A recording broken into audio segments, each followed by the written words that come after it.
అందరికీ నమస్కారం. ఈరోజు మీ అందరికీ నేను వినిపించబోయే కథ ఆత్మీయత. రచయిత GNV సత్యనారాయణ గారు. ఇక కథలోకి వెళితే, అమ్మా, అన్నీ సర్దేసుకున్నావు కదా? నీ స్కాట్లాండ్ ప్రయాణం వచ్చే సోమవారమే, ఇంకా 6 రోజులే ఉంది. సంజన ఫోన్ చేసింది. సర్దుకుంటున్నాను. అన్నీ చూసుకో. నువ్వు ఏమేం తెస్తున్నది నాకు చెప్పు. ఎందుకంటే కొన్నిటిని ఫ్లైట్లో తేనివ్వరు. మందులకు సంబంధించి ప్రిస్క్రిప్షన్స్ కూడా పెట్టుకో, ఒక్కోసారి అడుగుతారు. సరే, మా ఫ్రెండ్ కూడా వస్తుంది. నీకు తెలుసు కదా, దారిలో దోహాలో ఫ్లైట్ మారేటప్పుడు హెల్ప్ చేస్తుందిలే. గాబరా ఏం పడక్కర్లేదు. అక్కడ ఆ గ్యాప్లో 3 గంటల పైనే టైం ఉంటుంది. ఇక్కడకు వచ్చాక ఎయిర్పోర్ట్కు మేం వస్తాంలే. అలాగే. అమ్మా, చిన్న రిక్వెస్ట్. ఇబ్బంది అనుకోకుండా నువ్వు ఓసారి మా మామయ్యను చూసి రావాలి. అమ్మో, అంత దూరమా? మీ అల్లుడు అడుగుతున్నారే. మా మామగారు ఏది సరిగ్గా చెప్పరు. ఒంట్లో బాగోలేదని తెలిసింది. ఒక్కసారి వెళ్ళిరమ్మా. అలాగేలే. ఈ మధ్య ఆయన కూడా ఫోన్ చేయలేదు, నేను చేయలేదనుకో. సరే, రేపు వెళ్తానులే.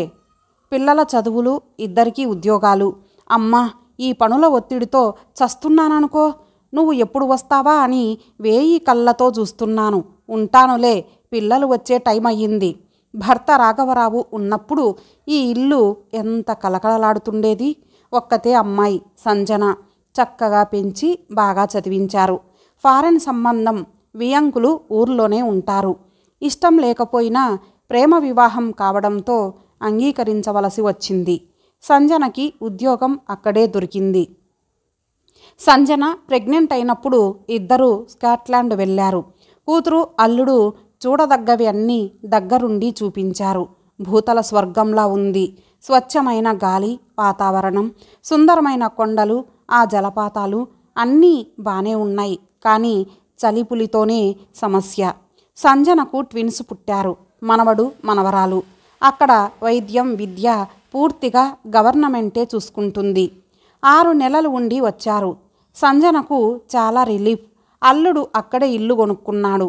తర్వాత వాళ్ళు అప్పుడప్పుడు రావడం, తను భర్తతో వెళ్ళడం జరిగాయి. మనవడు, మనవరాలు ఎదిగారు. రాఘవరావు రిటైర్ అయ్యాక ఇద్దరూ మిగిలిపోయారు. ఇంతలో అన్నవాహికలో చిన్న పుండు రావడం, అనారోగ్య సమస్యను సకాలంలో గుర్తించకపోవడం వల్ల చివరి నిమిషంలో హాస్పిటల్లో జాయిన్ అయిన రాఘవరావు ఆకస్మికంగా కాలం చేయడంతో ఒక్కసారిగా జీవితం తలకిందులైపోయింది. ఒక్కదానివి ఉండలేవు, నీ ఆరోగ్యం మాత్రం బావుందా అంటూ కూతురు, అల్లుడు తమతో పాటు వచ్చేయమన్నారు. కానీ కొన్నాళ్ళు ఉండి వస్తానని చెప్పి ఒంటరిగానే కాలం గడుపుతోంది. భర్త నుండి సంక్రమించిన ఫ్యామిలీ పెన్షన్, సొంత ఇల్లు, ఏ లోటు లేదు. ఊర్లో చుట్టాలు ఉన్నారు. కానీ ఎవరి పనులలో వారు ఎవరిని ఇబ్బంది పెట్టడం తనకు అస్సలు ఇష్టం ఉండదు. అలా 3 నెలలు గడిచాయి. ఇక ఎప్పటికప్పుడు కూతురు ప్రోద్బలంతో ఇప్పుడు ఈ ప్రయాణం. నిజం చెప్పాలంటే భర్త ఉన్నప్పుడు వెళ్ళడం హుషారుగానే ఉండేది. ఇప్పుడు ఎందుకో మనస్కరించడం లేదు తన ఇంటిని వదిలి వెళ్ళేందుకు. భర్త, తను ఎంతో కష్టపడి తీర్చిదిద్దుకున్న ఇల్లు. ఇంటి నిండా ఓ జీవితకాలం జ్ఞాపకాలు పేరుకుపోయి ఉన్నాయి. ప్రతి చోట, మూల మూలల ప్రతి వస్తువులో వాటన్నిటినీ మూటగట్టి మూలన పెట్టి వెళ్ళిపోవాలంటే మనసు మూగగా రోదిస్తోంది. ఇక ఇంటి బయట తామిద్దరూ శ్రద్ధ తీసుకొని పెంచిన అన్ని రకాల చెట్లు, వాటి పండ్లు, పూల మొక్కలు, వాటి మీద తిరుగాడే పక్షులు, నువ్వు కూడా మమ్మల్ని వదిలిపోతావా అని దీనంగా చూస్తున్నట్లు. బతుకులు ఎల్లకాలం ఒకేలా సాగవు. సాగే ఈ జీవితం నిండా అన్నీ ఎత్తుపల్లాలే. అమ్మగారు పిలుపు వినిపించింది. రంగయ్య, అతని భార్య రాములమ్మ ఇద్దరూ వచ్చారు. పెరట్లో గుడిసె వేసుకొని ఇల్లు చూసుకుంటాం అంటున్నారు.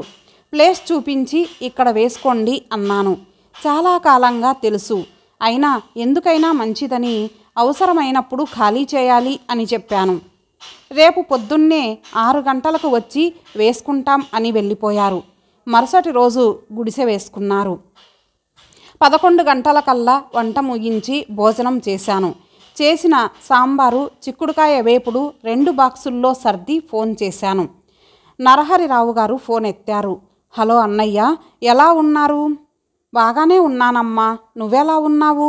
ఈ మధ్య నేను ఫోన్ చేయలేదు. అవును, నెక్స్ట్ వీక్ స్కాట్లాండ్ వెళ్తున్నావంట? అవునన్నయ్యా. అక్కడ ఉండిపోతావా? చెప్పలేను. జాగ్రత్త. సరేనమ్మా, ఉండేదా? అన్నయ్య, మీ లొకేషన్ పెట్టండి, ఇప్పుడు ఓసారి మీ దగ్గరకు వద్దామని. అయ్యో, నీకెందుకమ్మా శ్రమ? ఇంత దూరం ఒక్కదానివే రాగలవా? పర్వాలేదు, వస్తాను. క్యాబ్ బుక్ చేసుకుంటా అన్నయ్య. సరేనమ్మా, ఇదిగో ఇప్పుడే షేర్ చేస్తాను.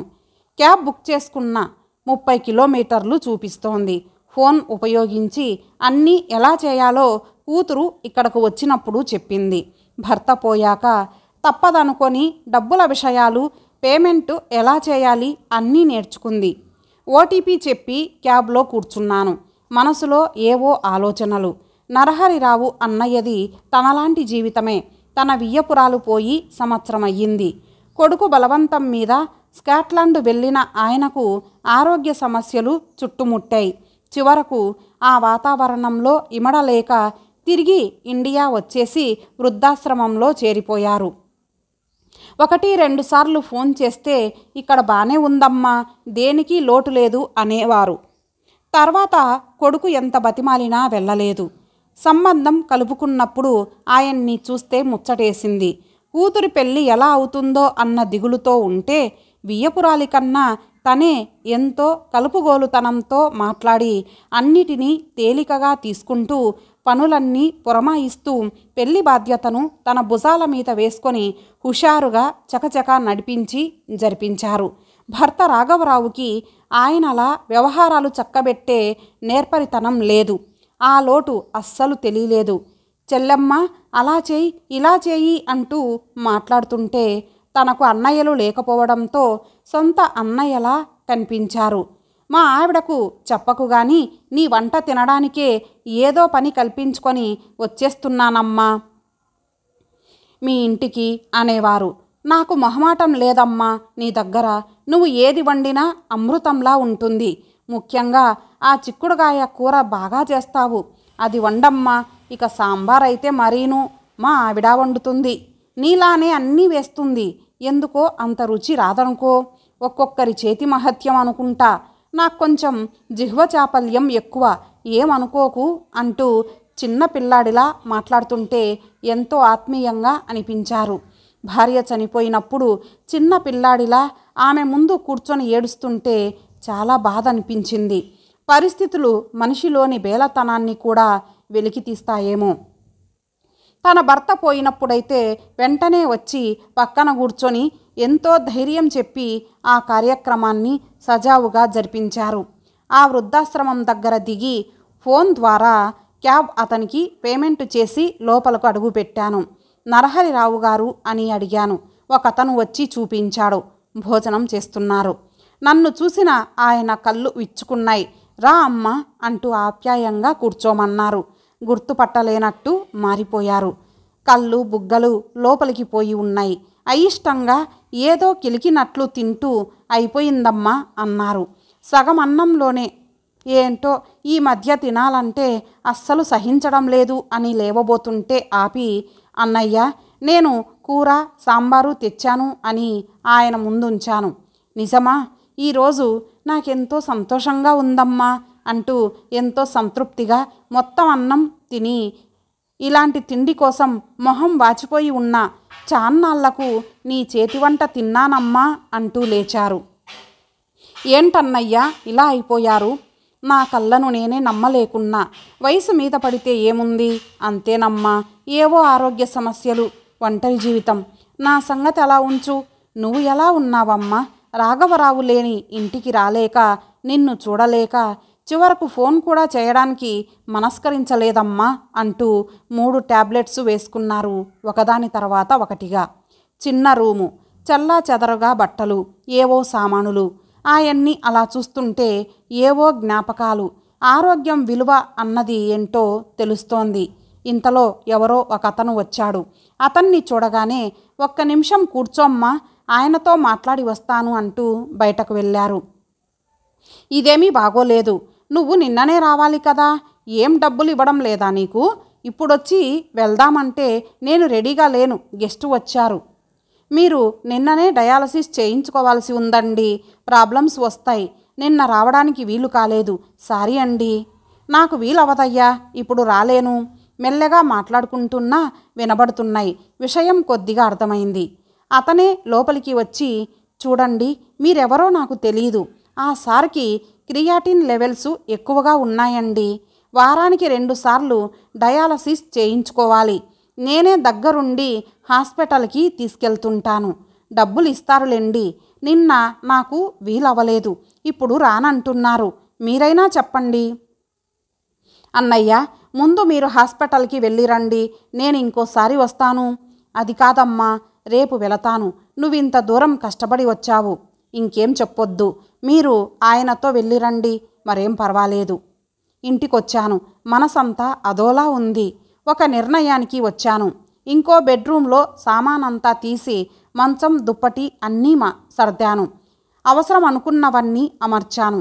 ఇంటికి కొద్ది దూరంలోనే పెద్ద హాస్పిటల్ ఉంది.